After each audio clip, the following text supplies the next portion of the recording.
My name is Renae Morriseau, and just to give you a little bit of history of who I am and how I sort of fit into this area of television production and all of that.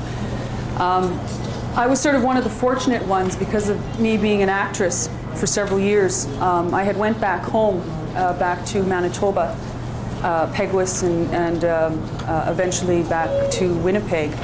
And through my work within the communities in Winnipeg, most particularly with the youth, I worked in social services for several years. And basically a lot of my training, I'd have to say, would be social work, drug and alcohol counseling, that type of thing. And in the process of doing that, we had a group of youth that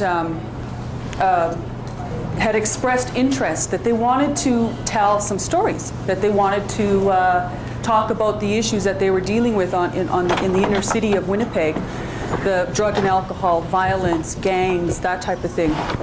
And so I found myself in a position that, okay, well, I need to give these youth, there was about 20 of them very active in trying to get this happening. We put newsletters out.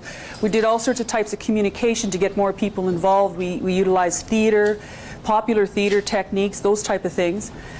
And then it was like we had to do more. Like they wanted to have their voice expressed not only within their communities, but they wanted other people to know what they were doing and how they were doing it.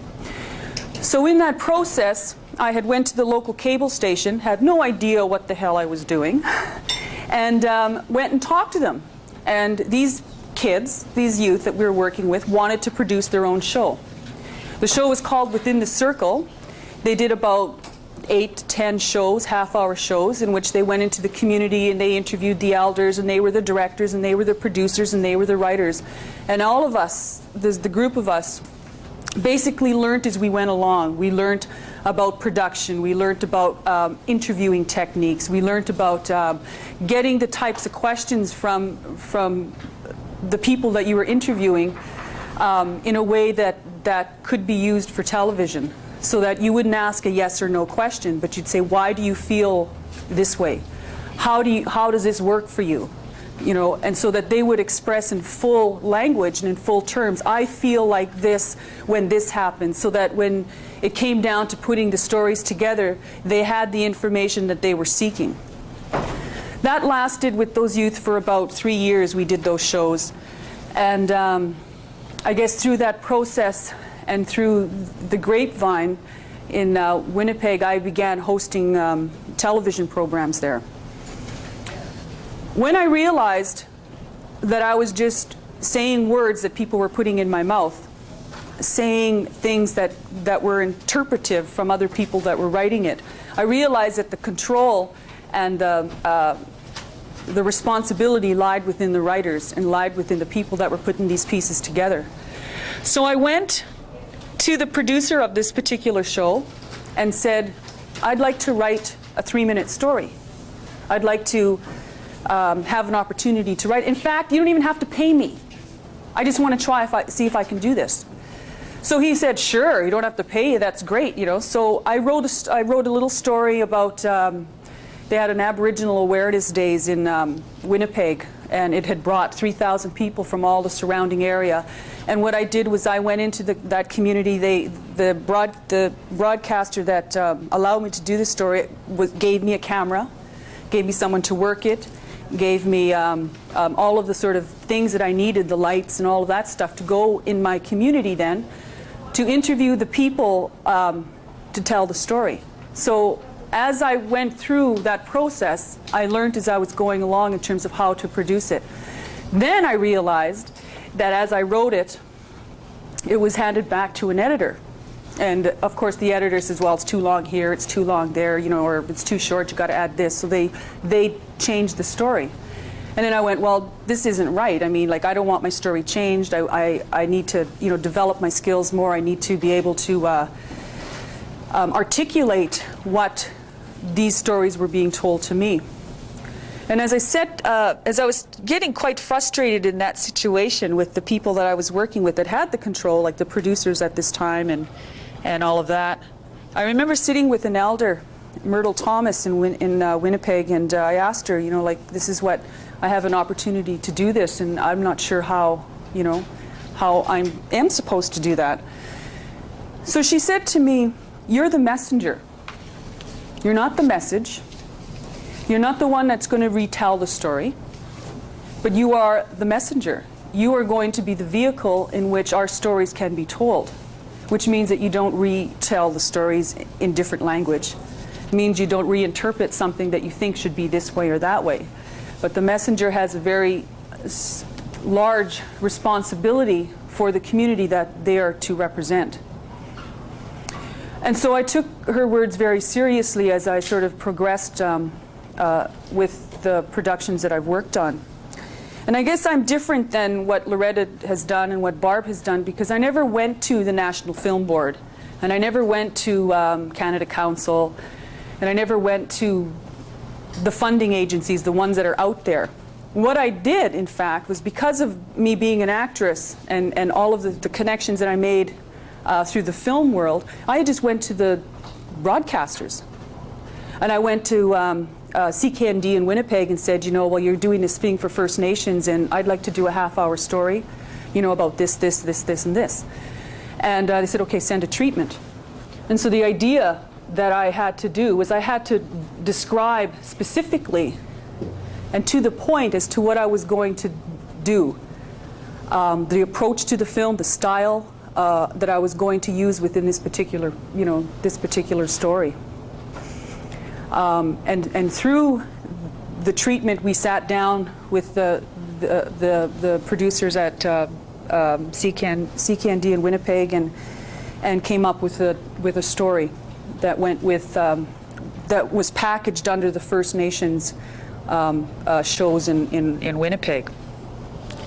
When I came out to Vancouver several years after that, the CKND is part of the CanWest global network. CanWest has all these sister stations, STV in Saskatchewan, CKND in Winnipeg, and UTV out here in Vancouver. So I phoned back to Winnipeg, CKND people there, and I said, okay, well, I'm out here in Vancouver now. I really want to do some more stuff. I really want to be able to get some stories that are happening out here. Could you call the people at UTV for me? Could you tell them that I'm sort of interested in wanting to do this? So out of that, we met with Stan Thomas and Susan Britton over at UTV, and I had a whole bunch of treatments, like whole different areas as to what I wanted to do. One of which was which was called Native Women in Politics. And basically the premise of the show is that we're hearing about self-government, we're hearing about these things, but where do our women fit when you're talking about traditional systems and traditional values and the role that our women played within our communities traditionally, and to a great extent, that's happening, a lot still. I wanted to do a story on that. So I think it was like $9,000 to do a half hour, which is like, pretty well not a lot of money to do what we wanted to do with the traveling we needed to do and that. But UTV was prepared to help us with the editing, to give us a guy to edit what we wanted to edit. The sound, the camera, everything. We were able to actually no, that's not right. We rented the camera and shot it ourselves. And as I look back at that story, I mean, it's production-wise, it's kind of embarrassing, to look at that. But the messages in there, from our elder women talking about traditional values, and women that saying that our traditional values are going to merge with what's happening now with self-government, and the roles of our women have to be more acknowledged by the patrilineal systems that are within our band councils now, and that so there was a lot of dialogue that happened with that half-hour documentary that we did for UTV. That show was done for commercial station, so obviously within the production of it, we had to tailor it for the commercials. We had to tailor it for the fact that it was only going to be a certain amount of minutes, because they're going to have another few minutes of commercials between each of the 4 segments that we had created.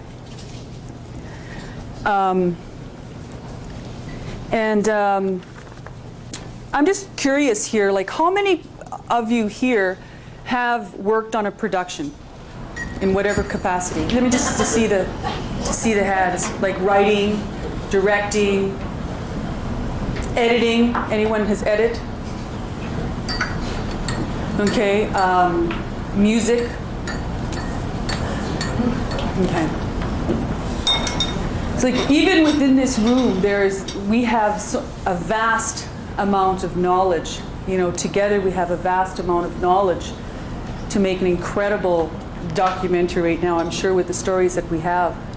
And I'm sure that a lot of your experience as well has been recording the elders. How many people with the camera have recorded your elders? How many of you with those stories have had an opportunity to have it broadcast? Good. Anyways, what I guess I'm going to just very quickly, because we have Will here, or he was here, he's probably out having a smoke, and we have Barb here, because the whole idea of what we're talking about in terms of production, and a lot of the work, like Barb said, a lot of the work that we do in terms of fundraising happens, then that's a lot of times happens, you know, for a year and a half in Barb's case, and in Loretta Todd's case, it had taken her years to make the war veterans film because of the loops and things that she had to go through. But when it comes down to putting something like a budget together, you have to include your treatment. You have to include the approach and style in which you're going to do that, how you're going to use it, what type of editing are you going to use. Barb used a non-linear editing, interwoven the past and the present and future together. So it was that type of style is sort of called non-linear. It doesn't follow step 1, step 2, step 3. It didn't have it was no narration. So that was a director's approach to how she was going to do it. She knew that this is what was going to happen. She knew she wasn't going to have any narration. So as you're putting like a budget together, say, you have to have those type of things, the treatment, the approach and style in which you're going to shoot your film and how you're going to do that. Also, usually there's a director's statement. The director may, like in Barb's case, she had an incredible amount of life experience on the river systems, as a fisher person on the river systems, working the drum, working the nets. So she knew as a director how her film was going to look, because she knew how the drum worked, and she knew how the boat would pull away from the dock. She knew these things, and so visually she was able to say, these are the things that I'm going to have within my film.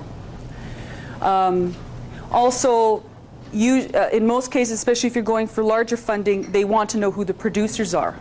Who's going to produce this? They want to be able to, like, especially with funders, they want to be able to be assured that the producers that are going to help you get the production together are credible, or I'm trying to think of the word, or have enough experience to carry that project through, and also to sort of allocate the funds and to be able to take on that responsibility of the whole, how the money is going to be allocated to all the various areas that are happening. So all of these things, all of these written materials are usually way before you put the budget together. The type of format you're using. Okay, I'm not going to use film or 16 millimeter, I'm going to use Betacam SP. So that, obviously the cost would be a little bit less than working on film. Potential broadcasters, if you've spoken to potential broadcasters, these are all things that you would include in a budget or a proposal for your product or for your story. But as I said, for myself, I never actually went that way. I just went directly to the networks. What I'm just handing out here is just a very basic write-up about the process of Betacam production.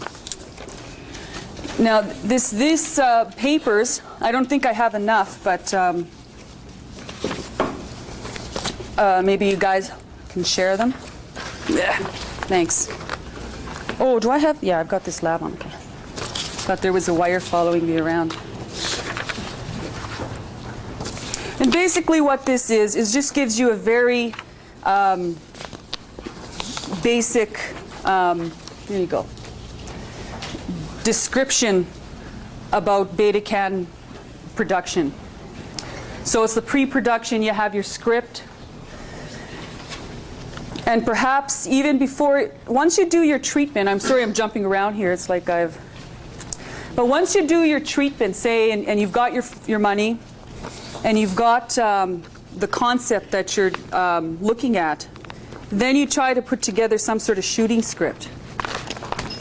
Now, shooting script can look in a very other different ways that people do it, but basically it's, for my understanding of it, is just a series of questions that you outline so that when you go on, sorry, I've only got one of these left, so that when you go on your location, you have an idea of the types of questions you're going to ask the individuals. Yeah?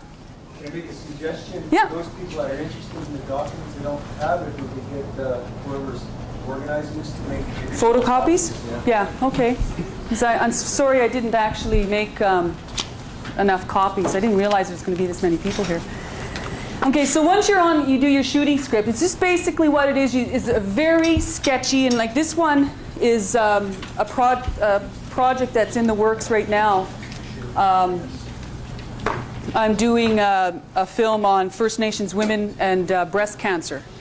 So the idea of the story is that we want to show not only the fact that these women have survived breast cancer for a certain amount of years, but they've also haven't given up on their hopes and dreams. Because for them, that's what's propelling them to move in their life, is that they have been physically, physically they've lost their breast. And the emotional and incredible stories that they have to be and should be expressed in a film about them. So that's sort of an idea, like the shooting script. What this shooting script is that I send it out to the people I'm interviewing. And I'm saying, okay, are these the type of questions you think I should ask you? Are these the type of things that maybe you would like me to ask you? So that's been sent out, and already they're calling me back saying, no, we want this, no, maybe you should do this, and maybe you should do that. So again, it's like a consultation with them to have them be telling me what they want me to say and how they want me to ask those questions. Okay, so once you say you do your shooting script, it's refined, it's retuned, and like I have to say with this script, there's absolutely nothing in terms of style on this. There's no style. I didn't make any suggestions about style, how I'm going to shoot it, and that type of thing. Basically what it is just the questions for the people that I'm interviewing so that they have an idea that these are the questions I'm asking them, these are the questions we're asking other people, so that they can have an idea how we're sort of thinking about the piece. So maybe after you do that, you get your tapes, and for a lot of people, they go offline. And what that means is that you take all your tapes, and you may, depending on the type of editing system that you have, maybe you have the ability to put it all into an editing system and have it all come up at once. Sometimes you don't have that. Maybe you just have to put all your tapes on VHS or whatever format you want to look at your story. Because of the fact that we're working directly with broadcasters, I've never done an offline, simply because I never had the money to do it. So what I've basically done is I've put together a very specific editing script, an edit script. And this is what I've got here. So you do a paper edit right to online?